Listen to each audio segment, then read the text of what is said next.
കുമിളിയിലെ planter തോമാച്ചായന്റെ മോളുടെ proposal വന്നിങ്ങനെ ബ്രിമ്മി നിൽക്കുമ്പോഴാ നമ്മുടെ ഈ അന്നക്കൊച്ചിന്റെ ആലോചന എനിക്ക് വരുന്നത്. തോമാച്ചായന്റെ ഒരു ബാക്ക്ഗ്രൗണ്ട് അറിയാമേ?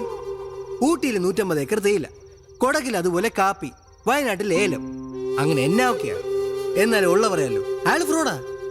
എനിക്കയാളെ വിശ്വാസമില്ല. എനിക്ക് അച്ചായനാ വിശ്വാസം. കേട്ടോ എന്നെ കുട്ടി? Now I am very happy.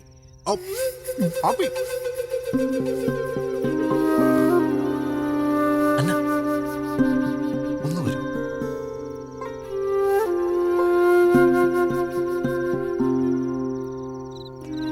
അന്ന, നിനക്കിത് എന്താ പറ്റിയേ?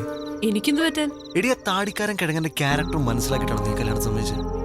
അതോ നിന്നെ എല്ലാം പെടുത്തിയതാണ് അയാളുടെ സ്വത്തും പണവും കണ്ടിട്ട്? ജെറി എന്തൊക്കെയാ പറയുന്നേ? ഞാൻ എന്താ പറയുന്നത് നിനക്ക് നന്നായിട്ട് അറിയാം. അതുകൊണ്ട് തന്നെ സീരിയസ് ആയിട്ട് ഞാൻ പറയുന്നത്, അയാൾ നിനക്കൊരു ആബ്സല്യൂട്ട് മിസ്മാച്ച് ആണ്. It's not your business Jerry. It's not my business, I know that.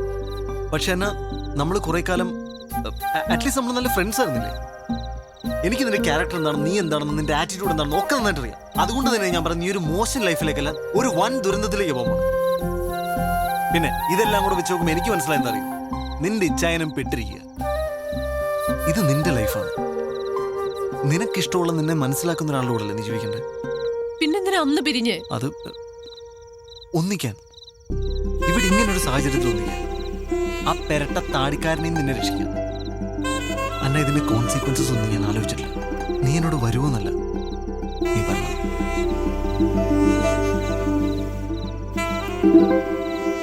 നല്ല ഇഷ്ടമുണ്ടല്ലോ ചിക്കൻ പൊരിച്ചിട്ടാ കറി വെച്ച. ഓ ഉറപ്പാ അല്ലെങ്കിൽ തിന്നില്ലായിരിക്കും.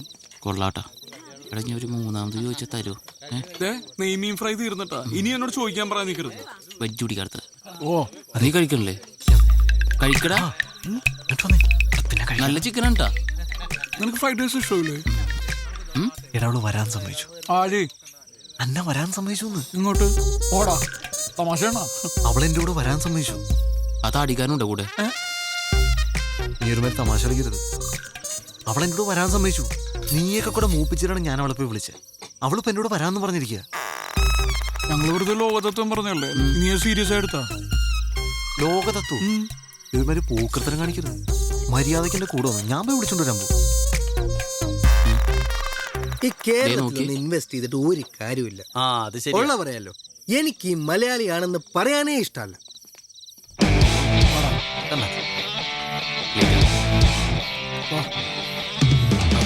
ചേച്ചി ഗിഫ്റ്റ് കൊടുക്കുമ്പോൾ സൂക്ഷിക്കണം, അപ്പൊ തന്നെ പൊട്ടിച്ചു നോക്കും. വെറുതെ നാണം കിട്ടുമോ? അതെ, നീ ശരിക്കും ആലോചിച്ചിട്ടാണ് ഈ തീരുമാനം എടുത്തത്? അതെ. ആണോ? എന്റെ മനസ്സിന് ശരിയെന്ന് തോന്നുക ഞാനിപ്പോ ചെയ്യുന്നത്. ഭയങ്കര തെറ്റായി പോയി. ആ വഴി പോവാം, വേഗം വാ. നമ്മൾ ഇവളെ കൊണ്ടുപോകണം, ഇവള് നമ്മളെ കൊണ്ടുപോകണം.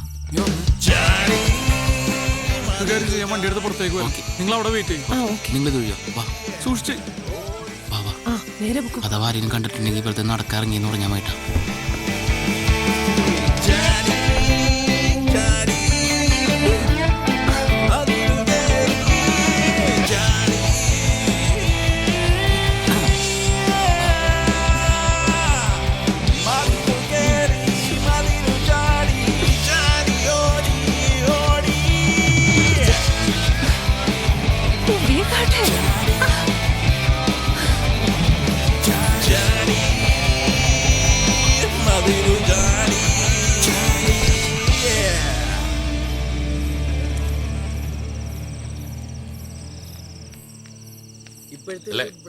അല്ല, നമുക്ക് നാളെ പള്ളിയിൽ കാണണം. എല്ലാവരും ഫാമിലി ആയിട്ട് തന്നെ വരണം. ഓക്കെ എന്നാടി?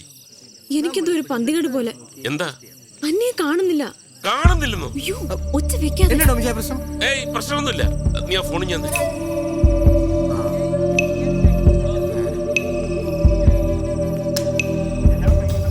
സ്വിച്ച് ഓഫ് ആണല്ലോ. ഒന്നുകൂടി വിളിച്ചു നോക്ക്.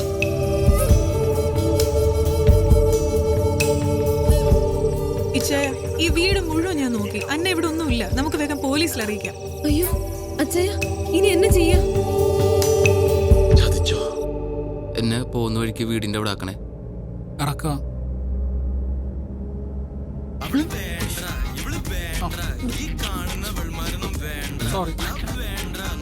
പ്രണയ നിമിഷങ്ങളിൽ ഇറ്റ്സ് മീ ബിജു. ഈ കാത്തന നിമിഷങ്ങളിൽ പ്രിയെ നിന്നെ ഞാൻ ഓർത്തു പോവുകയാണ്. രാത്രിയുടെ ഈ സുന്ദരയാമങ്ങളിൽ സംഗീതം എന്നെ മതോന്മത്തനാക്കുന്നു. ഉന്മാദ നിമിഷങ്ങളിൽ പ്രണയഭരിതമാക്കുവാൻ.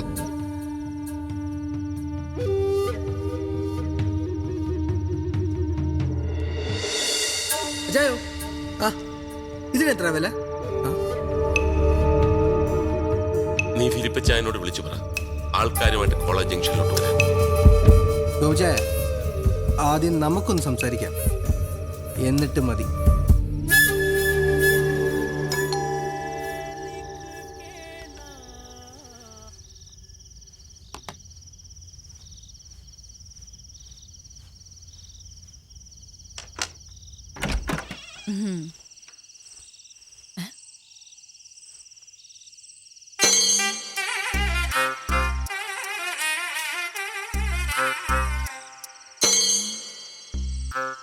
എല്ലാം വളരെ പെട്ടെന്നായിരുന്നു അല്ലേ?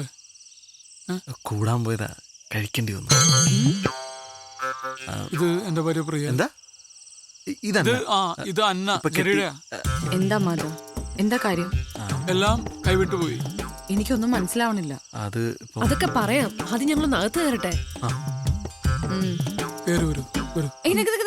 ചേരിപ്പൊക്കൊന്ന് പുറത്തിടണേ. ഒന്നും വിചാരിക്കല്ലേ, കുറച്ച് വൃത്തി കൂടുതലാണെന്ന് വരൂ.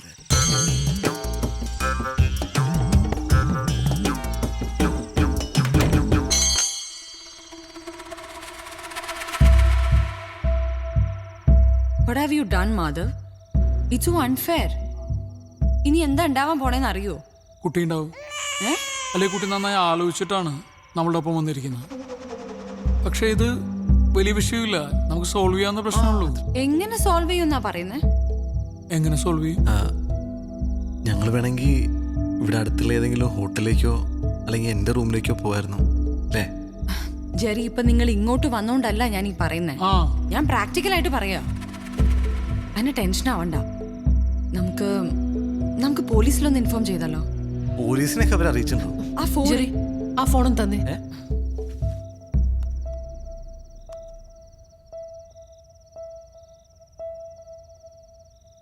ഹലോ ഹലോ, ഞാൻ അന്നയാ. ഹാ, മനസ്സിലായി മനസ്സിലായി. യാത്രയൊക്കെ സുഖമായിരുന്നോ? ബുദ്ധിമുട്ടൊന്നും കൂടാതെ എത്തേണ്ടടുത്ത് എത്തിയല്ലോ അല്ലേ? കൊച്ചു ഒളിമ്പിക്സിന് പോണം കേട്ടോ. ഹൈ ജമ്പിനാണ് ഇന്ത്യക്കൊരു മെഡൽ ഉറപ്പാണ്. എന്നോട് ക്ഷമിക്കണം. എന്തിന്? ഞാൻ ചെയ്തത് തെറ്റാന്നറിയാം. ക്യാരക്ടർ ഇഷ്ടമായില്ലെങ്കിൽ ഞാൻ നേരത്തെ തന്നെ പറയണമായിരുന്നു. പക്ഷെ ജീവിതകാലം മുഴുവൻ ഒരുമിച്ച് താമസിക്കേണ്ടവരാകുമ്പോ... അയ്യോ മോളെ, ഇതിപ്പോ നന്നായെന്നാ ഞാൻ പറയുന്നത്. ഇപ്പൊ കുട്ടി മതിലയാടി, അതവിടെ തീർന്നു. കെട്ടിക്കഴിഞ്ഞതിന് ശേഷമാണ് കൂട്ടുകാരനെ കണ്ടിരുന്നെങ്കിൽ പിന്നെ അവൻ എന്റെ വീട്ടിലേക്ക് മതിലയാടാൻ തുടങ്ങും. എനിക്ക് പിന്നെ ഉറങ്ങാൻ പറ്റൂ? സെക്യൂരിറ്റി വെക്കാന്നൊക്കെ പറഞ്ഞാൽ മാസം 10,000-15,000 രൂപയുടെ ചെലവാ. ഒരു റിട്ടേൺസ് ഇല്ലാത്ത ഇൻവെസ്റ്റ്മെന്റ് ആണ്. ഇപ്പൊ പ്രശ്നം എന്താന്ന് വെച്ചാ, ഈ ബിസിനസ്സിൽ ഞാൻ ഒരു 15 ലക്ഷം രൂപ ഇൻവെസ്റ്റ് ചെയ്തിരുന്നു. പിന്നെ കേറ്ററിംഗ്, കോസ്റ്റ്യൂംസ്, ഓർണമെന്റ്സ്, അതിനൊക്കെ ആ നെക്ലസ് ഞാൻ അവിടെ തന്നെ വെച്ചിട്ടുണ്ട്, അലമാരക്കകത്ത്. 4,32,15 രൂപയുടെ. പ്ലസ് 12% ടാക്സ് ഉണ്ട് കുട്ടി. ഏതായാലും അത് ഞാൻ ഇങ്ങ് എടുത്തിട്ടുണ്ട്. നാളെ തന്നെ അത് ആ ജ്വല്ലറി റിട്ടേൺ ചെയ്യാം. മാർക്കറ്റിൽ വില കയറി നിൽക്കുന്ന ടൈമാണേ. എന്നതാണേലും 15 ലക്ഷവും അതിന്റെ 9.9% ബാങ്ക് ഇൻട്രസ്റ്റ് കിട്ടിയ എനിക്ക് പ്രശ്നമേ ഇല്ല. I am happy. അയാളുടെ മോന്ത കിട്ടി ഒരു കുത്തും കൂടി കൊടുത്തിട്ട് വരായിരുന്നില്ലേ? അതാര്? Hello hello hello. ഇനിയിപ്പോ പ്രശ്നമൊന്നുമില്ലല്ലോ അല്ലേ? അല്ലേ? ഒരു പ്രശ്നമുണ്ട്. ഇവിടെ ആകെ ഒരു മുറിയുള്ളൂ. മുകളിലെ ഓണറാണ്. ആ പോർഷൻ ഓണർ ആർക്കോ റെന്റിന് കൊടുത്തേക്കുക. ആ റൂമിൽ ഇവര് കിടക്കട്ടെ, നമുക്കിവിടെ വിശാലമായ ഹാളല്ലേ? അയ്യോ, അത് വേണ്ട, ഞങ്ങൾ ഇവിടെ കിടന്നോളാം അല്ലേ? അതൊരു കുഴപ്പമില്ലേ? അത് കുഴപ്പമാവും. അതൊക്കെ നമുക്ക് ശരിയാക്കാം. അയ്യോ, ആദ്യം എനിക്കൊന്ന് ഫ്രഷ് ആവണം. ആ മതിലേലെ പൊടിയും എല്ലാം. അസുഖം എന്തെങ്കിലും ഉണ്ടോ? പ്രിയക്ക് ഒരു ചെറിയ അസുഖമുണ്ട്.